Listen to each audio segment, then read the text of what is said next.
কাঁটা আর বদমাইশ এই দুটোর মধ্যে মিল কোথায় বলুন দেখি?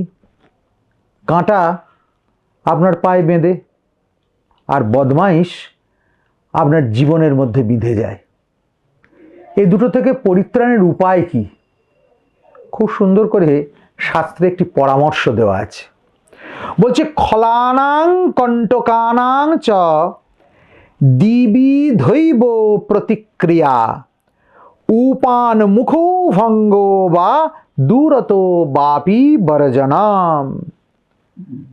খল যারা, দুষ্টু যারা, বদমাস যারা, ক্ষতিকারক যারা, শাস্ত্র বলেছে জুতো মেরে তাদের মুখ ভেঙে দাও।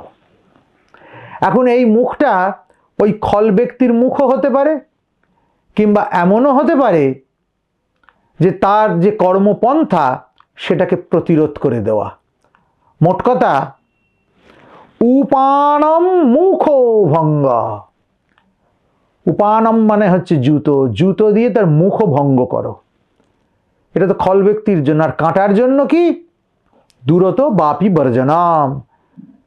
আর পায়ে কাঁটা বিঁধলে, জুতোতে কাঁটা বিঁধলে, চলার পথে কাঁটা পড়ে থাকলে তাকে তোলো আর বহু দূরে ফেলে দাও, যেখানে পায়ে কাঁটা বেঁধবার কোনো সম্ভাবনাই থাকবে না। জীবনে এই নিয়মটা যদি আমরা মেনে চলতে পারি তাহলে কিন্তু জীবন সুখের হয়।